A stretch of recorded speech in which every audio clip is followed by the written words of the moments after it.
Right now at noon, the sun is shining in southern Wisconsin, but don't let that fool you. It's still cold out there. Chris Reese shares when it'll warm up in our first alert forecast. Plus, it's a spooky scene at the Dane County Airport this morning when a power outage left passengers in the dark. We'll find out how things are going. This is News 3 at noon. Good afternoon, everyone. I'm Mark Kane. Thanks for tuning into News 3 on this Monday afternoon. Hope you all had a good weekend, probably inside where most of us spent it. Meteorologist Chris Reese is here. Wow, 14 below last night? Oh, yeah, it got really cold, and oddly enough, Mark, it could get colder down on the horizon. In the meantime, we're also paying attention to another chance for snow. Let's get to that in just a moment. For one, temperatures have made it to 11 degrees now, so that is good news. It's exactly where we should be at this noontime hour, and I do think we'll have a chance of making it up towards 16 as well. Wind chill's still slightly below zero at -3 right now, -6 as you work your way towards Lone Rock. So oddly enough, wind chills have warmed up some 20 to 25 degrees this morning. So things do get better with sunshine. Now, there's been some lake effect snow near Milwaukee, along with a few flurries here in Madison that aren't showing up on radar. We're watching this weak little disturbance pass through parts of Minnesota and Iowa at the moment. But what we're really focusing on is the snow that you see just west of Denver right now. That's going to become our next weather maker as we go through tomorrow and into your Wednesday. In fact, that could be some heavy snow for parts of Wisconsin once again that could lead to several inches of accumulation. In fact, winter storm watches are out for a large part of the area right now. I do think some winter storm warnings and winter weather advisories could come as early as this afternoon based off some of the latest data. We have made tomorrow an alert day for the snow, along with the possibility of some freezing rain as well. That's what I'm going to be breaking down as we get towards main weather. And it sounds like it's going to snow all day. It sounds like it almost, but I do think it's going to be more so an evening and into Wednesday morning thing at this. Okay, keep us posted. We'll see you in a few minutes. All right, sounds good. Chris. Topping our news today, a driver was injured this morning after their vehicle went into a river in Columbia County. The person was driving on Cascade Mountain Road in Portage near Fox Glen Road. They failed to navigate the corner and went into the Baraboo River around 7:30. The driver was taken out of the vehicle after it was removed from the river and taken to the hospital in Portage. No word on how they're doing this afternoon. Wisconsin's annual state tribute and ceremony honoring Dr. Martin Luther King Jr. is taking place right now.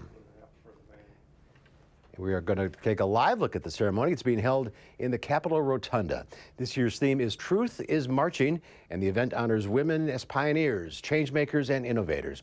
According to Wisconsin Public Radio, Wisconsin's Dr. King celebration is the oldest official state commemoration for Dr. King in our nation. And there's an historic address happening on the UW campus in honor of Dr. King. Lieutenant Governor Mandela Barnes will be giving the keynote speech as the first ever African American in that position here in Wisconsin. The event is at Union South. In about an hour, it will honor the life of Dr. King and the many ways UW students, faculty, and staff embody Dr. King's spirit of service. The event is sold out, but you can still get on the wait list. We have information up on channel3000.com. And tonight at the Overture Center, Cheryl Brown Henderson is the keynote speaker for the 34th annual Madison-Dane County King Holiday Observance. She was one of 3 daughters of the late Reverend Oliver L. Brown, who's filed a suit on behalf of his children that became the landmark decision Brown versus Board of Education. Cheryl has made her own legacy as the founding president of the Brown Foundation for Educational Equality, Excellence, and Research. Tonight's event starts at 5 o'clock. The Senate expected to vote tomorrow on the president's proposal to end the government shutdown. The shutdown now in its 5th week. Over the weekend, the president offered temporary protection for some immigrants who were illegally brought into the country while they were kids in exchange for funding for the border wall. Democrats say that simply solves a problem the president created when he took protection away from those so-called dreamers earlier on. They also say they were not consulted before the president announced his plan and want him to reopen the government. Then they'll talk.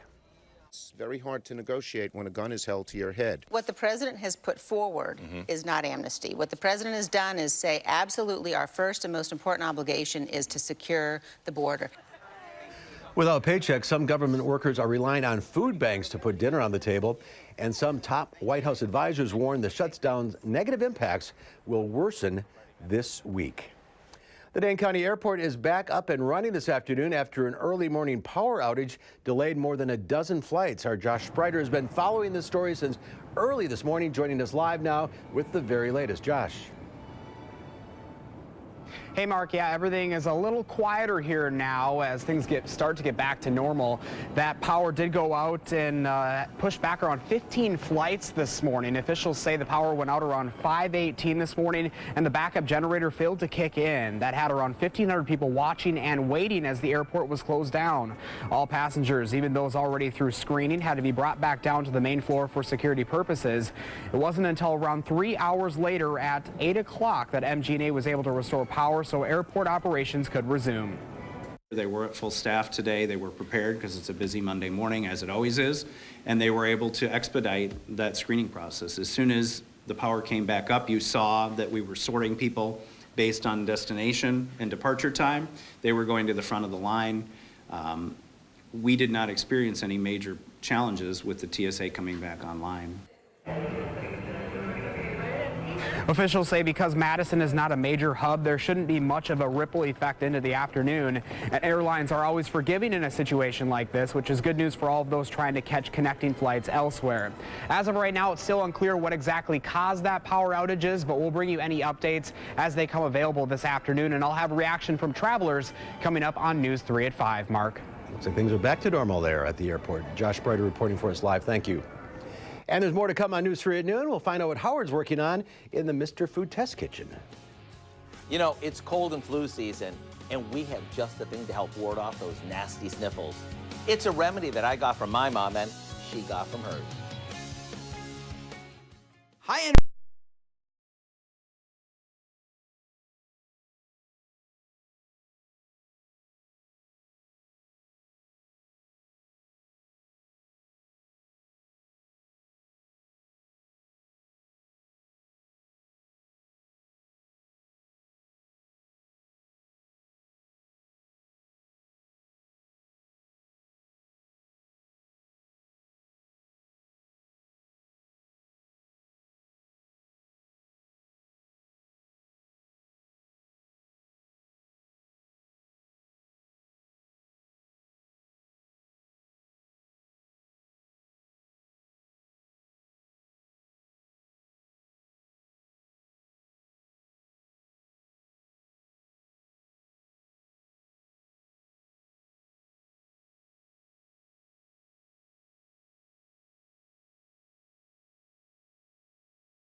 You know, this is the time of year when all we seem to hear is that this person has a cold or that person is under the weather. That means we need to take every precaution so we don't get it too. One thing that my grandmother swore helped keep her family healthy was her homemade chicken noodle soup. She claimed it not only made you feel better when you're under the weather, but it prevents you from getting sick in the first place. So here's what I keep on hand all winter long. It's a big pot of soup that starts off with a whole chicken and lots of carrots, celery, and onions. All that simmers in water for a little over an hour with a good amount of salt, pepper, and chicken base, or chicken bouillon. When the chicken falls apart, we take it out and separate the meat from the bones, and back into the soup it goes. And as for the chicken base, that gives our broth a little more oomph. And yes, you can find it at your market. We like serving this up with some home-style noodles that you can pick up in your freezer aisle. This makes it super hearty. Dish this up, and boy, are you gonna feel good. To get the recipe for what we call our good old chicken noodle soup, all you have to do is visit our website. I'm Howard of the Mr. Food Test Kitchen, where today we found a warm and comforting way for you to say, ooh, it's so good. Thank you, Howard. Winter is here with a vengeance, and more snow is possible this week. Chris Reese shares what we can expect tomorrow into Wednesday during our First Alert forecast next.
Our Call for Action phone bank is open right now, ready to take on your consumer issue. You can call our hotline. Volunteers will help you with any consumer complaints. The number is 608-270-2833. The service open every Monday, Wednesday, and Friday between 11 and 1.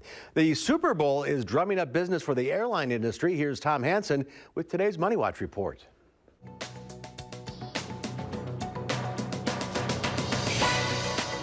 Wall Street is closed for the Martin Luther King Jr. holiday. We'll see tomorrow if the markets can build on solid gains stocks have made so far this year. After a rough 2018, the Dow is up nearly 6% in the new year. The Nasdaq up just under 8%. But the government shutdown, corporate earnings, and an ongoing trade war with China continue to add uncertainty for investors. The World Economic Forum is getting underway in Davos, Switzerland. The annual meeting is typically attended by top business leaders, economists, and politicians. This year, though, it's as notable for who won't be there, an official delegation from the United States. Last week, President Trump canceled the trip, citing the ongoing partial government shutdown. And a reading on the health of the housing sector comes out tomorrow. We'll get a report from the National Association of Realtors on sales of existing homes in December. The Wall Street Journal says many economists are predicting another decline. And Delta Airlines is ramping up service for the Super Bowl. The Atlanta-based carrier is adding nonstop flights from Los Angeles and Boston, so Rams and Patriots fans won't be left out in the cold. And that's your CBS Money Watch report. For more, head to cbsmoneywatch.com. I'm Tom Hansen.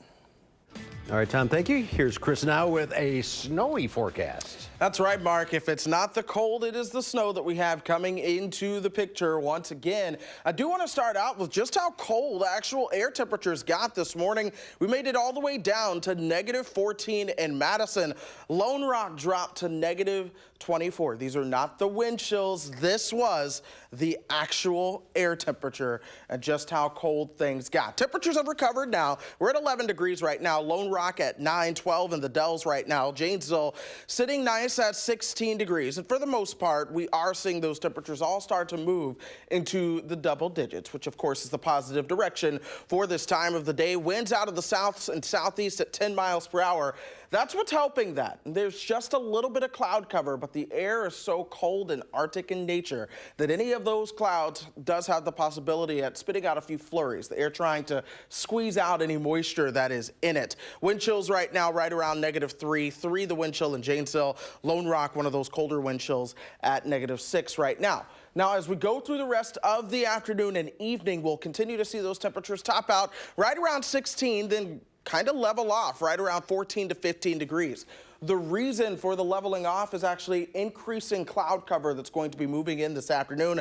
That's ahead of the next system that's coming in. So Tuesday is an alert day. We might even extend those alert days into Wednesday, as we do have another system coming in that's going to bring heavy snow and freezing rain, also a possibility, along with several inches of accumulation being possible. So those winter storm warnings are for everywhere that you see in the blue. Back to the south and west, you do have some winter weather advisories in the purple right now, but these are the areas at greatest risk of significant snowfall accumulation. That does include us here in Madison. Towards the south and east, I do suspect some winter weather advisories may get added on later on through the day. The snow that you're paying attention to the west is not the main system, but it is the leading edge of what sets the stage for the snow around Denver to begin to move into our area as a winter storm for the upper Midwest. And the models all starting to agree that we'll at least see some snow out of this. They do differ on at least the placement of the heaviest axis. And so here's the GFS. It starts to snow right after lunch on Tuesday, and that does mean a potential high impact for your evening commute tomorrow. But it also brings in a period of freezing rain, which is not something that you want to add to the snow before ending things as snow as we head into earlier on Wednesday. Let's show you the European model. It's just a little bit farther towards the south and east. It starts the snow right around lunchtime on Tuesday, so we do agree with that. Heavy snow through your dinner time. Here we are as we head towards midnight on Wednesday, and then this is 7 a.m. Wednesday. It actually keeps the snow around a little bit longer, which would mean 2 commutes that would be impacted. We're going to be watching that one closely. The European gives us right around 6 inches of snow or so, with kind of the heaviest axis towards the south and east. The GFS, however, is farther towards the north and west, so there's a little bit of a disagreement, but I'm leaning more towards the northwestern side of things just with the way the system is shaping up. And that's where I think 4 to 7 inches of snow is possible. 2 to 5 inches as you work your way just south and east of that, closer towards places like Walworth, Racine, and Kenosha counties. It's possible that you may not get much snow at all if you get more in the way of rain or freezing rain. So we're going to watch that one very closely. Behind that, folks, temperatures just get downright cold by Friday, 8 degrees, -4.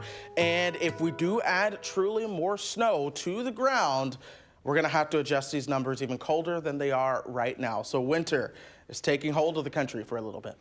It sure is. It's squeezing tight. All right, Chris, thank you. There's more to come on News 3 at noon. Time to get your garden questions answered. Lisa Briggs from the Bruce Company is here, taking your calls at 270-9933. We'll get to your questions right after this.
Lisa Briggs from the Bruce Company taking your calls at 270-9933. You brought some. I brought some color. Yes, Don't we need need a little bit of spring this after time the of- temperatures? 14 below, yeah. Yeah, so I'm thinking tulips. Yeah, we're starting to see like little bulb potted up bulb stuff, forced things in the garden center, and there are always primroses, which I think are wonderful this time of year and come in a whole bunch of colors. And they last forever. They do last forever, and they like a cool temperature, so you can put it like on a kitchen windowsill. Makes doing the dishes just a little pleasant, a little more pleasant. Yeah, absolutely. Let's get to the calls. We will start with Audrey in Janesville. Hi, Audrey. Hi. What's your question? See, I had some tomatoes planted in some big barrels last summer, and they had gotten blight. My question is, can I use that soil and just dump it in my flower gardens? Most of the tomato diseases are pretty specific to tomatoes. So yeah, if you want to put that in your perennial garden or something like that, it should be fine, and you would get new soil for the tomatoes. And think about maybe putting some hay or some mulch on the top of those planters, because that'll keep the diseases from splashing up when there's rain. Okay, let's go to Joan in New Glarus. Hi, Joan. Hi, thanks for taking my call. You're welcome. Last summer, my vegetable garden flooded, and it remained underwater for a couple of months. Is there anything that I should be adding or doing to the soil to get ready to plant vegetables this year? Well, you could certainly work in some compost or something if you kept some leaves, some shredded leaves to sort of improve the drainage. If you think it's going to be a perennial problem, what you could do too is build up like a box and use sort of an elevated garden, and that would get the vegetable roots out of the lower kind of place where it drains. In general, like a low spot in your yard is not the best place to put a veg garden if we're going to have a rainy winter or a rainy summer. And we seem to be beginning. Yeah, that seems to be happening more and more. So. All right, Keith in Madison. Hi, Keith. Hi, how you doing? Good. What's your question? I've had this umbrella plant for 18 years, unbelievably, and it's lost a lot of its leaves and stems or branches, and right now it's like drooping really bad. I'd hate to see this thing go, but any suggestions? It's not the best time of year to be up-potting, so it sounds like maybe the soil in your pot is depleted. So if you carefully take the plant out and sort of tease at the roots and then put it back in the same pot with some new soil, that will help keep some moisture in there. But you don't want to put it in a bigger pot this time of year. As plants go dormant, they use a lot less water, and you don't want wet roots to cause any kind of rotting issue. So kind of refresh the soil, but don't put it in a bigger pot right now. You'd want to do that maybe March. The soil does wear out. The soil does wear out, absolutely. Okay, let's go to Chris now in DeForest. Hi, Chris. Hi. I have a bag of tulip bulbs that I didn't get a chance to put into the soil. They kind of been in the garage keeping cool, but is there something I can do to help them plant them and grow this spring? If you put them, if you touch them and they're still hard and not getting soft and icky, then you can go ahead and plant them in the spring in your yard. They probably won't flower. Or if they're still solid, you could plant them in pots now. They've probably been cold enough to be forced, and then you could have them in the pots and growing for flowers now. What size pot? When you force, you can see that this has 3 bulbs in it. It's a pretty small pot for how many bulbs are in here. Yeah, because tulip bulbs, they're pretty big. They're about, as big as a 50-cent piece sometimes. So yeah, you can put them pretty much cheek by jowl in a pot with some good, well-draining potting soil, and they've probably had their dormancy period since they've been in the garage. Okay, and then go on the ground in the spring. And then after they're done, then save them and then put them in the ground in the spring. If you're on the line, stay there. Lisa will talk to you off the air. Thank you all for calling. Thank you for braving the cold. Thank you. Speaking of cold, Chris is going to warm up. Yeah, we are watching the possibility of more accumulating snow in our forecast. We're looking at perhaps 4 to 7 inches in where the heaviest band of snow sets up as we head into Tuesday and through Wednesday morning. South and east of that, 2 to 5 inches. Once you get south and east of Janesville, it's possible that you may not see much snow at all. All right, keep an eye on things for the commute tomorrow. That's our time for now. We'll see you at 4. Have a great afternoon. Making plans that are weather dependent? Get an accurate 12-hour, even a 10-day forecast. Download the Channel 3000 First Alert Weather app and start planning.